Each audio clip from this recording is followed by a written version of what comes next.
Hello, and welcome to another episode of the Move Forward Anyway podcast, featuring dream accelerating inspiration. I'm Jeff Meyer, your host, author, entrepreneur, and coach. My goal with this podcast is to help you identify and clarify your own dream by taking wisdom from others' successes and challenges. If you're looking to take action on your dream, to make a difference doing something you love, but your fears are holding you back, then this podcast is for you. If you're interested in finding additional support, you can also check out my Dream Accelerator coaching program designed to help realize your full potential and reshape your future.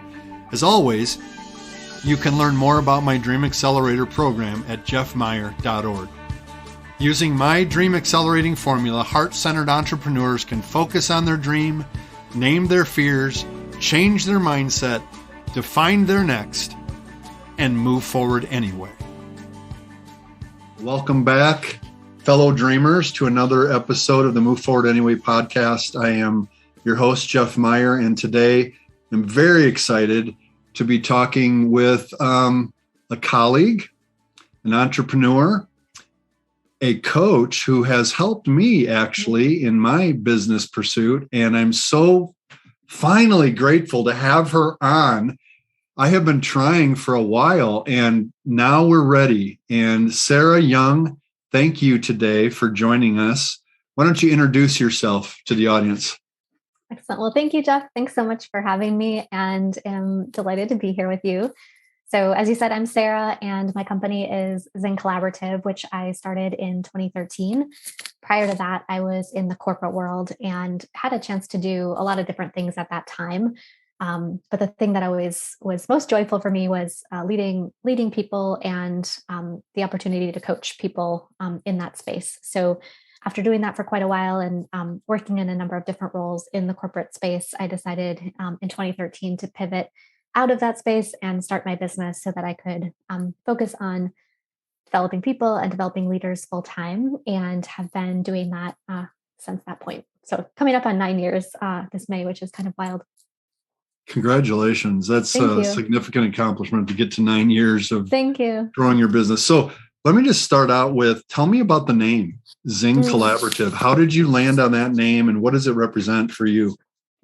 Great question. So when I was thinking about the business, I started by thinking about what's the feeling that I hope will be cultivated through the work that I'm doing with people. And I had this sense of aliveness and vitality, and did some exploration around that feeling. And so that's how the word Zing came into play. And when I first started my business, it was actually called Zing Coaching. And then I quickly realized pretty early on in my business that I was doing coaching, and that's a big part of what I do. And also I was doing a lot of leadership development and people development and a lot of things that were not coaching. So after a couple of years, I decided to pivot from Zing Coaching to Zing Collaborative. And in hindsight, I don't think it was actually the best name for my business, because I've realized that there are all sorts of things called Zing or, Zinger, or all sorts of different things with the word Zing in them that are other companies' names. But it's been a while now, so I'm still just rolling with it. And you've made it your own. Yeah. That's awesome. Exactly. So, okay, so you're in the corporate world, you're doing coaching, you're feeling the joy in helping people come to their own solutions. I know your approach to coaching, helping people by asking powerful questions. I use the word picture. It's not an athletic coach that we think of. It's Cinderella's coach. Take someone from point A beautiful person from point A to point B, right? That's the way you approach coaching. I know that about you, because that's the way you approached our business relationship, as we worked through some stuff that I had to work through in launching my business. So why did you decide to leave corporate and pursue this full time? It's a great question. And thanks for your words. And I love that analogy of Cinderella's coach. That's so great. I would say it was threefold.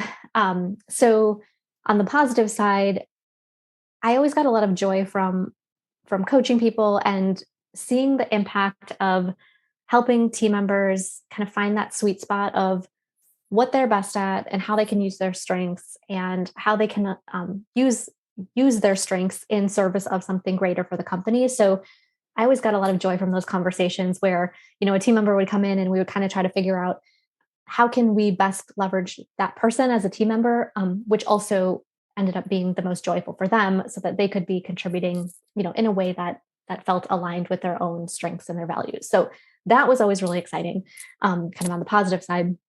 On the more challenging side, I started to observe a trend that I got really fired up about, which was that oftentimes when we looked around the corporate space and we saw people struggling, we held people to really high standards, which was amazing. And oftentimes there was something that was either happening or not happening with that person's leader that was contributing to, how that person was doing in their job. And so I got really passionate about how can we elevate the capacity of our leaders and how can we hold leaders to really high standards as well, not just their team members, but also the leaders and the managers. And that's when I started seeing just this very significant need for coaching and development of leaders. So we had a lot of really good things in place. And also, many of us get into leadership roles because we're good at our core job. And what the research has said is being good at our core job does not actually indicate whatsoever if we're going to be a good manager of people. And so, so that I just got really fired up about that and really passionate about that, and really wanted to sit in that space of supporting leaders as a way to support their team members. So that was sort of part number 2. And then I guess the third piece is a little bit more woo-woo perhaps, but several years into my time in the corporate world, I had done a yoga teacher training, and that was something really different than the work I was doing every day, in IT. And as part of that yoga teacher training, we were studying Ayurveda, which is an ancient kind of wellness and well-being philosophy that comes out of India. And long story short, I went in for a consultation, an Ayurvedic consultation, which I thought we were going to just be talking about herbs and basically like herbs to put in my tea. And I sat down for this consultation, and I remember this moment so vividly, and I probably always will, but I sat down in the chair across from the practitioner. And the first question she asked me was, Sarah, what's your 10-year vision for your life?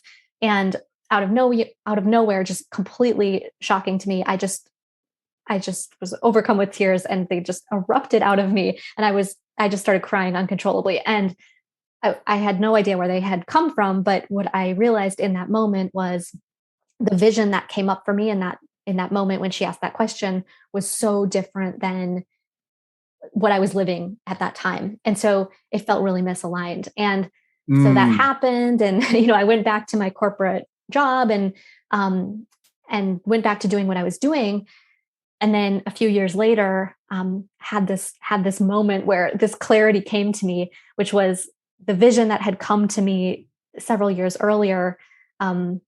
That's what I was meant to be doing. And that was very different than the corporate work that I was doing. So long story short, I didn't put those two things together at the time, but I think that the vision for my business, the seeds had been planted, but I just didn't know what form it was meant to take.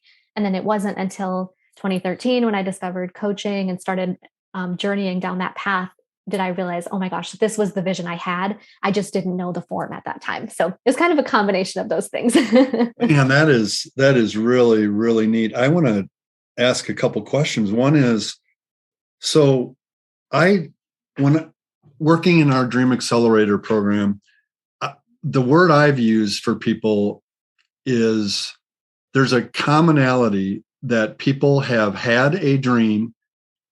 I don't know what word you would use in your situation, but they've buried it or covered it up because of pressure to perform in their current business or fears of not making enough money, not being able to survive, or whatever it might be.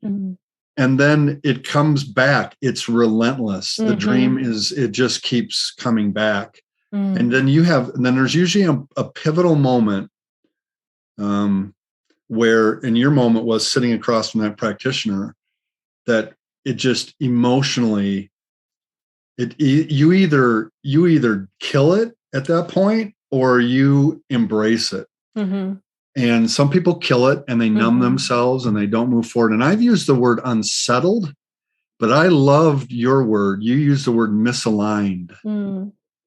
You discovered that your life was misaligned and you were no longer willing to live with that limp or that what we do when we're misaligned, when our spine's out of alignment, we hurt, we protect it or whatever.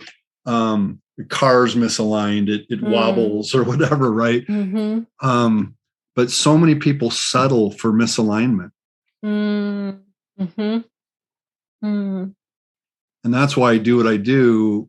And that's why I'm doing this podcast, because I don't want people to settle for misalignment anymore.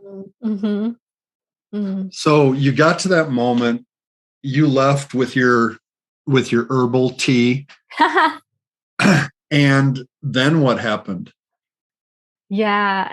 Well, first, I love the way you said that. I love the word unsettled. And I love that analogy of like the limp or the hurt spine. And I think that's so powerful. And it can be so easy to do that. And that's basically what I did after the herbal tea conversation, which was I had this, massive eruption of emotion. I had this, oh crap moment where I saw this vision. It was so clear. I could see myself, sitting down with people one-on-one. I could see myself standing in front of a room. I could see this whole vision. I could feel it. It felt so clear. And it was very different than what I was doing at that time. And then I went back to my job, kind of to use your language. I kind of buried the dream. And at that time, I think it was, for me, I didn't know what it was. I could see it and I could feel it, but I didn't know what form it was meant to take. So part of it for me was I didn't have the clarity around the form that it was meant to be in. And to go back to your example, I think a lot of it was all of those other things, right? I had a really amazing job at an amazing company. I loved my colleagues, making good money, good benefits, all these things. So there was like that squashing of the dream. So to add just one more point of woo-woo to this story, which relates very much to what you're saying. So I did that. I went back. I kept doing what I was doing. I felt that misalignment. I felt that little bit of kind of that unsettled feeling.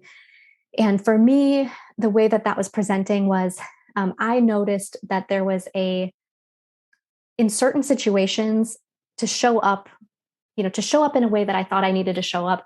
I was abandoning myself a little bit in these moments, right? Where I was stepping outside of my values in service of an external context. And, I think sometimes we all need to do that a little bit here and there, and it's not that big of a deal. But I was noticing I was doing that from time to time, and I did not like how that felt. And I noticed I was doing it more and more. And I was noticing that kind of that chasm within myself where I felt myself, stepping outside of my values.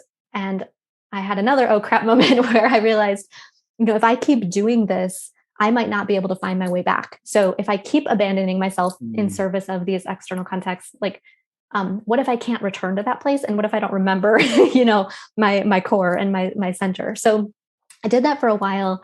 And there was one day a few years later where, I was sitting in a conversation across the desk from my leader at that time, and we were inside. It was March, and in that moment, this is ironic because it was Good Friday of that year. It felt as though the clouds parted and like this light came shining through, and I heard myself say, "I'll be done on May 1st," and I didn't actually choose to say those words. It was as if they just came through me. And so that was the moment for me that, to use your language, it was like I had been squashing the dream, but the dream just busted out of me. And then I found myself saying those words. So it's almost like it wouldn't stay buried anymore. And at that point, I didn't have any control over it. It just came out. Wow. And were you then done on May 1st? Yeah, so I had put in my notice at the end of March. It was on Good Friday, and then which is always just kind of makes me chuckle looking back. And then May 1st was my last day, and then I was in the Small Business Development Center on May 3rd, saying I'm going to start a business, and I filed this paper. Did I do it right? So 2 days later, I did that. So the Small Business Development Center at UW's campus? Or? Yeah. Mm-hmm. That's a great resource for those of us who are local. That's great. Yeah. Wow. Interesting. Good Friday too. Yeah. I think there's some truth there that we have to be willing to die, to really live. Anyway, we could explore that more, but that's amazing. So then you march out into the Small Business Development Center on campus and learn what it means to start a new business. And what were some of the emotions that you were up against, that you were facing after you walked out of that safe, comfortable, settled place, even though you were losing yourself slowly in a corporate world? I'm imagining, knowing my own story, that there were all kinds of emotions still happening when you launched the new thing. Absolutely. Yes. Such a good question. So I think for me, one of them was grief. And, I chose to leave. I was so excited about what I was creating. And also I had worked at my company for, quite a long time. I had really, relationships that I really valued. I really respect, still to this day, I really respect the company. I respect the leaders there. I respect, the culture, all these things. And so walking away from that after putting so much of myself into it, there was that feeling of grief. And when I was working with my first coach at that time, she put it in a context for me that I found so useful, which was moving through a colored spectrum from red to orange to yellow to green. And when I was talking to her about these feelings that I couldn't quite place, she said, "It's okay, Sarah. You're still in the red, and over time you'll move into orange and yellow and eventually green." But she was sort of giving me permission to be in that place of red, having just left this thing that I had put so much of myself into, and then stepping out into something new. So there was definitely that feeling of grief and loss, even though it was my own choice to step forward in that way. And I was very excited. It still had that tenderness. And then for me, there was a lot of, unraveling, and I'd be curious to hear your perspective on this too. Of just expectations around what success looks like. So I'm actually remembering a few conversations we had in the summer months about my own perspective of what success looks like. I remember you had a couple stern words for me sometimes, as stern as you get.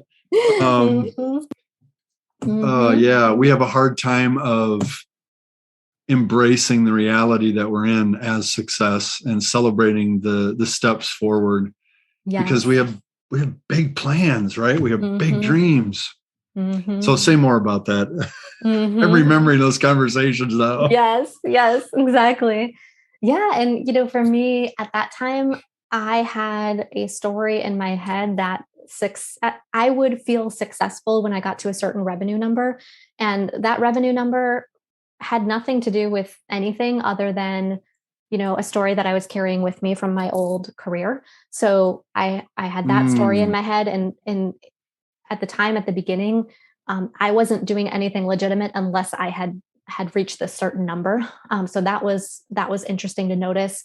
Another thing that was really present for me in the first year or so of my business was just what I interpreted as people's projections or understanding of what I was doing. So there were many moments in the first year after I'd started my business, and I think the intent was really good, but people would say things like, "So you're like a life coach now?" Or like, "Oh, you're a life coach. Is that just so amazing?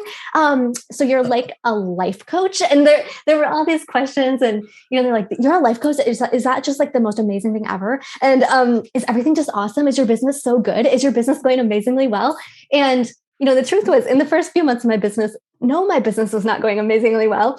I wasn't making any money. Like, I didn't have any clients. It's like, and so how do you answer that question in those exchanges? And then, Mm-hmm.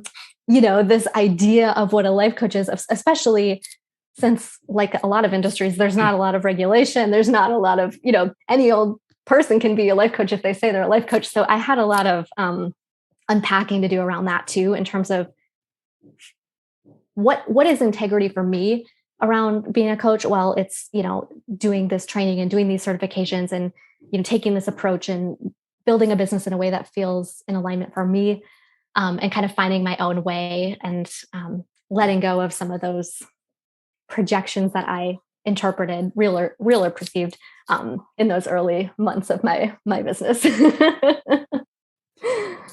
Oh man, that so resonates with my experience as well. Life coach. Well, Yeah. for me, it's when I talk about the Dream Accelerator, I get these glazed over look, and sometimes I'll get a bold person. I'll go, so you're a Christian pastor and you're doing this. So are you helping people with their dreams they have at night? And I go, well, no. Although, I mean, people do have dreams at night about their dreams. So I guess maybe, you're trying to describe something that is movable. It is infinite. It's not a finite game. It's an infinite game. You're trying to describe something that's squishy. It's not concrete always. And I know we work through some of that in our coaching. It's like to find the right messaging and the right niche of who. Well, if I believe everybody has a dream, how do I narrow the niche? It's just, it's really a challenge to cut through the noise in this world to be heard, to be seen, so that you can have clients, right? So now you're 9 years into this. Talk to me about some of the favorite clients, some of the moments that you just go, this is me realizing that 10-year dream that flooded out of me 9 years ago. Yeah. Thank you for that question. And I just thank you for acknowledging what has felt true for you around this too. And, just for others listening, I think what we're both talking about is something that it feels so common. Whatever it is we're starting, whether it's a new business or coaching or whatever it is, just those expectations and the baggage that we bring with us and, finding our way. So I appreciate you sharing that as well. I think, for me, I'll share two examples that are, there's a through line, but they're kind of different in how they present. So, one of the things that I do in my work is I lead women's coaching circles. And for me, those are just incredibly joyful, where I get to be surrounded by, amazing women who are doing amazing things in the world and are really heart-centered and compassionate. And for me, those circles are such a reminder of the gift the gift in the fact that I get to do this work, because they're so joyful and they're so inspiring for me to witness, what each of these women is doing as she goes out into the world, individually and in her work and her life. So sitting in those circles and looking around, those are often moments for me where I have that feeling. I also often have that feeling when I'm working with teams within the corporate space. I work a lot in construction and manufacturing, and I love, being in a room of leaders where people are coming from the office, people are coming from the field. We often have people who, they work in pre-construction. We have others who are masons out on the job sites, and coming together with these groups of people that don't necessarily work together closely day to day, but getting to explore these topics around leadership and how each person wants to show up and the kind of impact that they have. That's extremely joyful for me as well. So those are a couple of examples that come to mind, when you ask that question. And for me now, especially, particularly the last few years where I shouldn't say everything, many things have felt so divided and polarized. I feel really lucky that in my work, I get to work with people with a really broad range of views, my clients are on all sides of the political spectrum. They have all sides of the opinions about all these different topics that are going on right now. And I love all of these humans, so deeply. And for me, that's been really inspiring. And like that has connected me to a feeling of goodness in the world, even amidst all of the polarization and the challenge of these last couple of years. Yeah, that's awesome. I'm sure along the way in leading this and growing this business, you have had moments where it's been really hard. There have been emotions attached to fear. And there maybe have been moments where you wondered if you should continue to do this. There's something else. What strategies have you used to keep moving forward, pursuing the dream and pursuing helping your who, right? All the who's that you're helping with your why. What kind of strategies have you done and implemented to continue to move forward anyway? Well, I love the way you asked that question, because for me, the answer actually lies within your question, which is focusing on my who. So for me, I find if I'm having one of those bad days or feeling, disconnected from my purpose, or feeling like, oh, should I just throw in the towel? Is it worth it? It's often if I'm thinking about, things out there, so to speak. So I call it like the ambiguous many versus the trusted few. So often if I'm having one of those days, I'm more connected to the ambiguous many than I am the trusted few. And I like the way that you asked the question in terms of your who. And so for me, connecting with my clients, talking with the people in my inner circle, talking with my girlfriends, talking with the people who I get to work with every day, talking with, my colleagues, for me, that's a reminder of what I get to do every day, and a really simple but impactful way to reconnect to that. When I'm on site with my clients and I come home, it's like, oh yeah, this is why I do what I do. Like, this is amazing. And it's simple, but it's really, I don't know, for me, really powerful. What about you? Like, do you find, what do you do when you have those days or you feel that way? That's a great question. This is my podcast. I don't have to answer. I think it's the same answer. It's being in a moment where you're helping someone with what you're designed to help with, or you're being helped. When I close the distance, when I close the gap between the real people, I get enjoyment and I get motivation to keep going. It's when I draw back and isolate myself and just think about the ambiguous many that I don't get fueled, because I'm too mired in the, no pun intended on my name, too mired in the grandness of the whole thing, or the ultimate. I write in my first book about stop focusing on the ultimate and focus on the next. When there's movement, that's when I keep going. But when I talk about this a lot in the Dream Accelerator, we overthink things. And especially when we're very thoughtful people like you are, we can get trapped in our overthinking. And that can lead to distraction, despair, delay, discouragement, all those D words I love to talk about.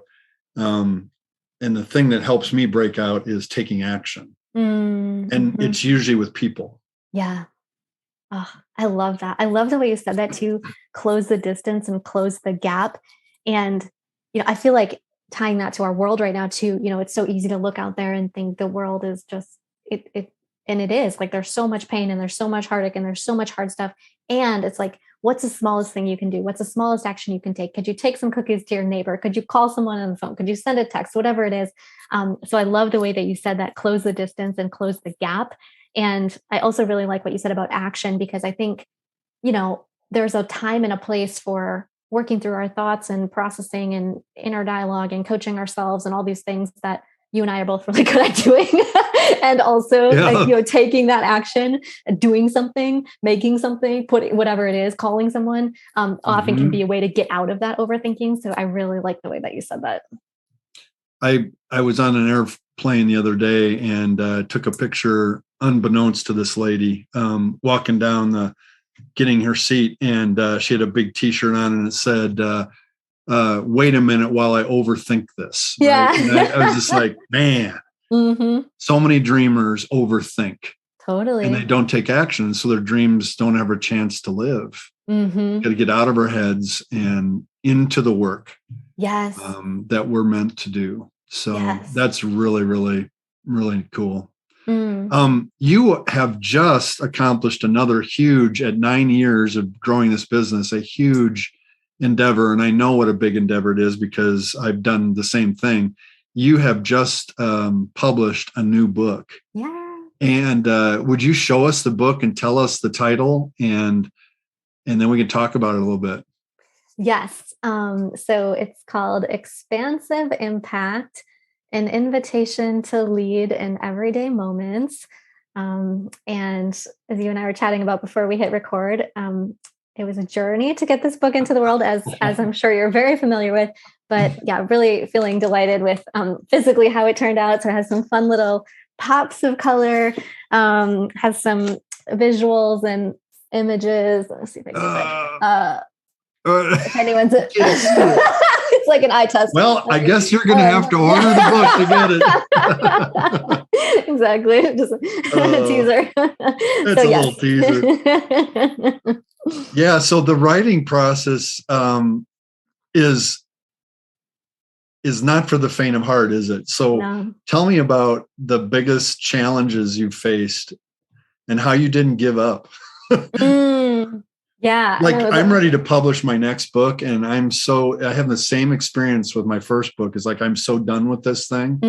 I almost don't like it anymore. It's just like, please just get it. Yeah. Yeah. It's funny. I was thinking about that too. Just how many times have I read this book? Is it a couple hundred? Like, I totally hear you. And I would love to hear your thoughts on this too, especially having done it twice. I think for me, and I'm curious what led you to your books too. For me, I had this thing that I sort of jokingly referred to as 999 tragedies, which was I had all of this content sitting in all of these random places, and I would use it for these various things, but then it would get used one time or a couple of times, and then it would just sort of, sit in my Google Drive. And that felt very tragic to me. But at the same time, the idea of taking all that content and organizing it and cleaning it up and finding it and doing all the things, that felt very overwhelming. So that was sort of my first barrier. And then, something I'm continually working on every day of my life pretty much is, how do I prioritize my own projects as much as I prioritize, the priorities of my clients who I love and feel very privileged to get to work with. So, creating the container and creating the time for actually writing the book. I had a bit of an interesting epiphany. I was nearly done with the book, I thought. And as I was reading back through it, something just kept feeling off to me. And after I read it a few times and kept feeling this thing that was just a little bit off, I realized that I had written the book for the slightly wrong audience. So it was still a book for leaders, but I had attempted in my earlier drafts to make the book relatable for all types of leaders, in all types of situations. And, you talked about the who. The people I work with are, generally speaking, highly driven, heart-centered leaders. Those are my people. They're both, very impactful, and they're also heart-centered and very compassionate. And those are the people that I serve best. And so I realized that I had generalized it just a little bit too much in a way to make it palatable for all. And so I ended up basically starting over and I rewrote the whole thing when it was very close to completion. So that was a bit of a hurdle. Yeah.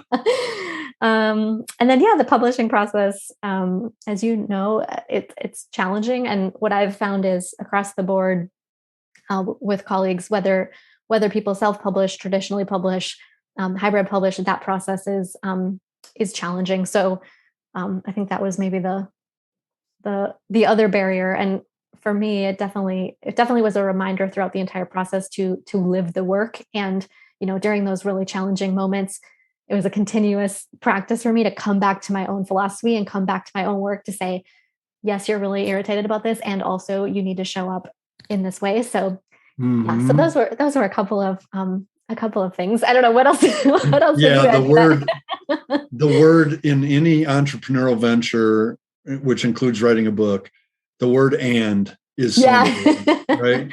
So true. It's not or. Mm-hmm. It's not like I'm only going to write when I'm feeling joyful or creative. No, I'm feeling doldrums. I'm feeling stuck, and I'm going to sit down and write. Yes. Oh, that's wonderful. What do you hope the legacy of the book will be? Why do you want it to be successful? What do you hope it accomplishes? Yeah. I think for me, success of the book is simply that the people who are meant to find the book. And, whether that's 2 people or 200 people or 20,000 people, or I have no idea who that will be. But for me, that would be successful, that the people who are meant to find the book and the work within will find their way to it, or it will find their way to them. And that's really the intention that I'm holding, is just the way that I've been thinking about it is my goal is to support the book in making a joyful entry into the world. And then what happens from there, I have no idea, but I'm trying to kind of open the door that can happen in, whatever way it's meant to happen. And what will I benefit? What will happen to me if I read your book as I read your book? Now, you can't control that, right? You can't control the outcome, but what's your hope? Thank you for that question. I think for me, this book is the book that I wish I would have had a bunch of years ago when I was leading in the corporate world through some really, really, really challenging situations. So a couple of things that I hope readers will glean from the book. Number one is, what do I do in those situations where there's not really a toolkit or a guidebook, so to speak, and not that it's prescriptive in any way, but my hope is that it can be a little bit of a guidebook that maybe we can pick up off the shelves if we're navigating something or dealing with a hard situation. So that's one thing. Another is, how can we change our situation for the better, even if nothing around us changes? So the spirit of the book is, what can we impact or influence as leaders and humans, even if nothing else changes out there and all this stuff is going on, outside in the world? What can we do, whether it's through our thinking or our mindset or our actions? This idea of, looking in the mirror versus outside the window. And then I guess the other part of it would be kind of a reflective journey. So the book is very reflective in nature. Each chapter ends with some reflection questions and some inquiries. So my hope is that it can be sort of a gentle journey for people to read it at whatever pace works for them, and along the way pause and ask and answer some of these questions. So that would be my intention and hope. I was writing this down: looking in the mirror instead of out the window. Both of those can be really difficult for deep thinkers like you and me. Looking in the mirror can be a difficult proposition because we think too deeply about ourselves. And looking out the window can be pretty scary too, can it? Because we imagine grand vistas and, And yet I think we only can control what we can control. And what we can control is what we're involved in. As painful as the Ukrainian-Russian thing is, I am not going to be able to impact Putin. So, but what can I do? Exactly. Right. What can I control? In a current example, as we're taping this conversation today. Absolutely. The beginning of March. Absolutely. I love that example. I just read something recently that said something along the lines of, the level of anxiety that you experience does not correlate to the impact or the outcome.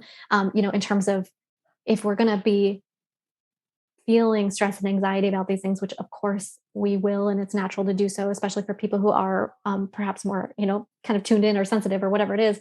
And that alone, feeling that and taking that on is not going to change the outcome. So it's like, what can we do with that? To your point, what can we control? What to go back to what you said a few minutes ago, what action can we take, even if it's tiny, from, based on what we're feeling or what we're experiencing. Yeah.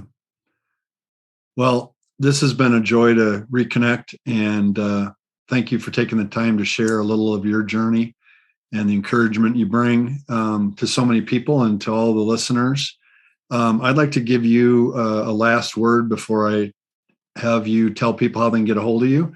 So what would you like to say, a final thing that maybe you didn't get a chance to say today, to the audience of people who are maybe overthinking their dream, or they're longing to do, they see it clearly, but they, as you said, they don't know what form it takes. They don't know, they're in that space you were, they don't know how to do it. What would you say to them today? I think I love that question. And I guess what I would say is, what is the smallest possible step you can take? And often the smallest possible step is even smaller than we think. So, if we think it's applying for a new job, that's actually not the smallest possible step. The smallest possible step might be putting 15 minutes on our calendar next week to update our resume. The smallest possible step might be looking up the phone number of the person we used to work with, 5 years ago, and then tomorrow we can call them. But the smallest possible step is just finding the information we need to take the step. So that might be the inquiry I would leave people with, which is, what is that smallest possible step? And it might be even smaller than you think. And it's still, it's still forward action, and it's still creating momentum. Why is that so important? Taking that small action. That's an awesome question. I mean, I think I'm curious if you find this as well, but like, often I think when if we're thinking about our dream, or we're thinking about two choices, it's really easy to get stuck in this place of, is it this or that? So for me in the corporate world, should I stay or should I go? Should I stay at this job or should I get a different job? Should I launch this program in my business or not? Should I do whatever? It's this or that, it's A or B.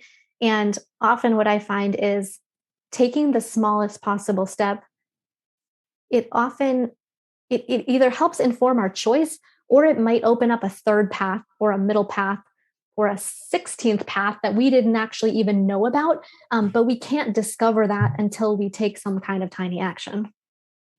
The way the Chinese proverb says, the way is made by walking in it. I love that. It's like, that's really good. You can't know what the answer is until you move. And you can't move unless you take that first little step. I love that.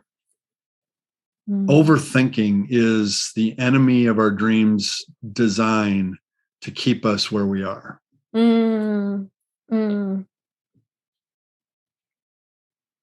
Yes. So there's a certain amount of obedience that needs to happen in the dream pursuit. To be able to see, we won't even see the options if we don't go, if we don't take a chance at updating the resume or finding the phone number. Right. We'll just think about the grand decision that's before us, and we won't make a decision. All your overthinking didn't get you to move to start the Zing Collaborative. Right? It happened because you took action. Maybe even the action of going to that practitioner, and you didn't even realize that was, but it opened up a whole new world, right? Yeah, that's really good. And part of me wants to give compassion to the part that's overthinking as well, because, it's like, ideally those things can go together. So if we're only taking action and we're not thinking about it, we're not reflecting, we could be flippant, we could be, we could just, we would maybe not be as thoughtful about it. We would start a business without having done our homework. We would, say we're a coach just because we had an epiphany yesterday, whatever it is. And then on the other side is like, to your point, all overthinking without action, that doesn't get us anywhere either. We stay stuck. We don't do anything. We could be thinking about things for a decade. So part of me wants to honor that part, to say it's not necessarily bad that we're overthinking, but just like, how can we channel that into action, take the thoughtfulness, and then, move that forward in service of the dream or the vision or whatever it is. That's absolutely right. Thanks for saying that. Because I'm not saying don't think. Mm-hmm. As a deep thinker, I would never say that. Mm-hmm. But I know when I get stuck, it's because I'm overthinking. Totally. Overthinking. Mm-hmm. Overthinking over action. And I become like the Dead Sea. There's no outlet. There's no outlet. It's just all these thoughts are just. Yeah. And it just becomes this cesspool of. Anyway, enough of the word pictures and the metaphors. No, it's so good. Can we answer that for a second? I know we're getting to be at time, but I think what you just talked about is something so many people relate to. How do you catch yourself what's the tipping point where it goes from being thoughtful and thinking about things to being in the Dead Sea with no escape? Like, is there a sign or a clue? Because I feel like a lot of people might relate to that. I don't think I have a magic clue. I think my reflection on that question would be, for me, I notice something happening in my spirit. That's not healthy. Yeah. I call them the 5 Ds, the killer Ds. I am discouraged. Mm-hmm. Discouragement is one of my big ones. Mm-hmm. And doubt. Yeah. Negative self-talk. Yeah. Those are my indicators that maybe my thought life is a little too crowded at the moment. Yeah. And I need to move. I need to take action on something. And usually it's a small step. Yeah. And usually my wife, Amy, will remind me of the small step. Yeah. And that doesn't always go well. You're kidding. Sometimes I'm ready for it, and sometimes I'm not. Yeah. To be honest, Mm-hmm. Oh man. I love that though, and I think that's a really cool observation. And I'm just thinking about other people listening who might be relating to this too, where thinking is not bad. Thinking is a gift, and also if our thinking crosses over that line into the doubt or the discouragement or the other word that comes up as I'm hearing you talk is like deflated, where we're starting to feel deflated. That might be the clue that, okay, let's get out of thinking land and do a little something here to kind of shift out of that. Get out of thinking land. Just put it on pause for a moment and go do something with the thought or the thoughts. Just do something. Yeah. Do something before you do everything. Right? Exactly. And usually the overthinking happens because we're thinking about having to do everything. Yep. At least it does for me. Absolutely. That's really good. Thank you so much for spending this time today and for the blessing you're going to be to my tens of listeners on Move Forward Anyway podcast. And the final word then is, how can people learn more about what you're doing, how you might serve them, how they can buy your book? Thank you for asking. So my website is sort of my main hub for everything. So that is zingcollaborative.com, Zing. And there is information about my work and about the book. And also there, people can sign up if they're interested for Friday Favorites, which is my weekly newsletter. It's sort of which, by the way, everybody listening, it's awesome. It encourages me every week at the end of every week. It really does. And it'll encourage you too if you're not in the business world, even if you're not an entrepreneur. It's just some great thoughts. Really helpful. So sign up for the newsletter. Thank you so much. Yeah, so it's all on the website. I'm on social media a little bit, but Friday Favorites is probably the most consistent way to stay in touch. So thank you for asking that. Cool. Well, have a great rest of your day, and thank you so much. Good luck and blessings on this book launch. I hope it sells hundreds of thousands of copies and brings encouragement to a lot of people. Thank you so much, Jeff. And speaking of that, will you show everyone your little preview while we're talking about books, which yours is hot off the press too? Woohoo! There it is, the Dream Primer. Yay! I got this yesterday in the mail. It's my first companion to this book, which is a little bit thicker. I'm learning to be less wordy. Amazing. And yours is March 22nd. Is March 22nd. Yeah. Correct. And yours is going live April 5th. Congratulations. Yep. Thank you, Jeff. Thanks. We should have like a companion book signing event, I love it. Launch event or something. That would be great. That would be very fun. Awesome. Amazing. Thanks again, Sarah. I really appreciate you being here. My pleasure. Thanks for having me, Jeff. You bet. Hey, fellow dreamer. I hope you enjoyed today's episode. Head over to my website, jeffmeyer.org, for all of the show notes and links. And when you're ready to move from overthinking about your dream to actually taking action on it, consider joining the Dream Accelerator community. Our clients are getting crystal clear on their dream with our Dream Generator Vivid Description 5-step process. They're discovering the truth about fear and how to use it as fuel to take courageous steps in the right direction. And most importantly, they are walking a clear path forward because they have made an investment in themselves to confidently realize their dreams. The results are so inspiring. Having coaching and companions on the dream journey is crucial. Remember, fear will come, fear will stay. Move forward anyway.